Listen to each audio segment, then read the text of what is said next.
Monsieur, s'il vous plaît, c'est quoi pour vous l'orthophonie? L'orthophonie, des dames qui jouent avec des enfants?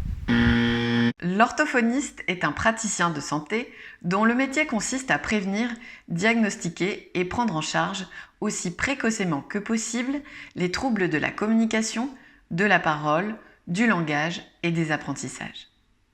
Après 5 années d'études universitaires sanctionnées par un diplôme de Master 2, le CCO, l'orthophoniste peut exercer en salariat et ou en libéral. Il reçoit le patient seul ou accompagné, sur prescription médicale, afin de pratiquer un bilan permettant d'établir un diagnostic orthophonique et une prise en soin.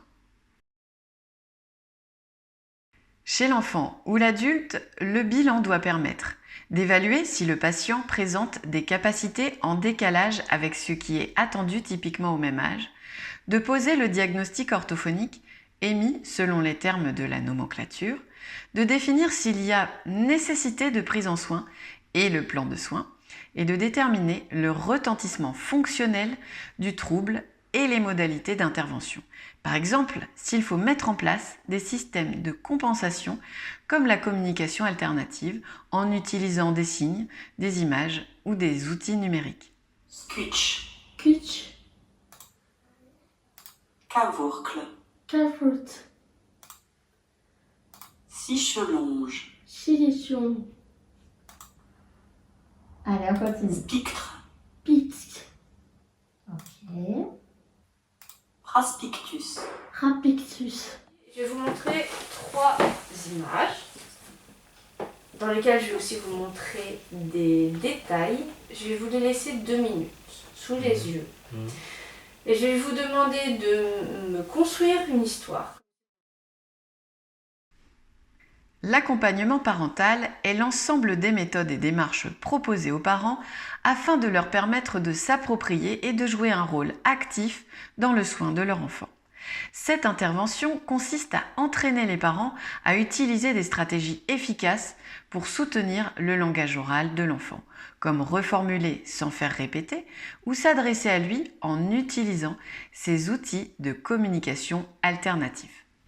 L'orthophoniste intervient aussi directement auprès du patient pour développer ses prérequis à la communication, le langage oral, et accompagner si nécessaire la mise en place d'outils de communication alternative et augmentative.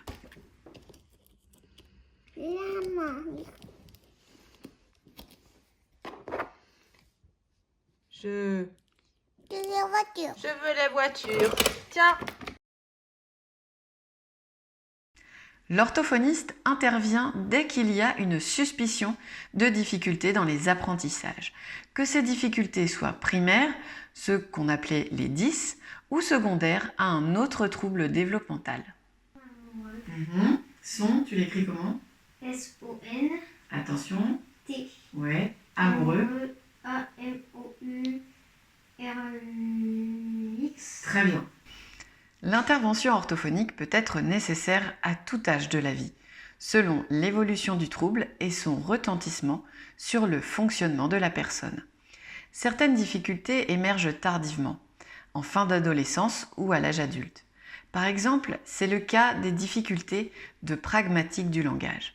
Ces habiletés conversationnelles élaborées permettent d'expliquer, de convaincre, de négocier et sont fortement sollicitées à l'âge adulte.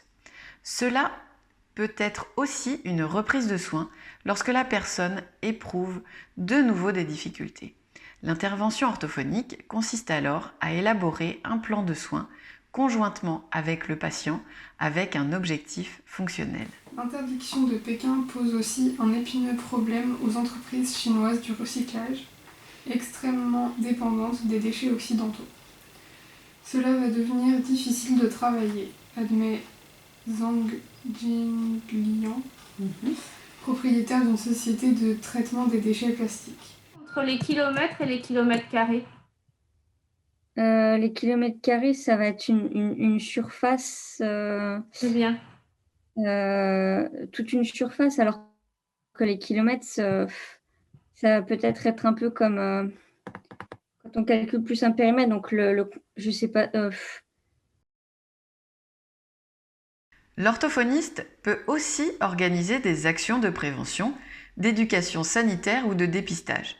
Il peut participer à la formation des orthophonistes et d'autres professionnels, la lutte contre l'illettrisme ou la recherche dans le domaine de l'orthophonie.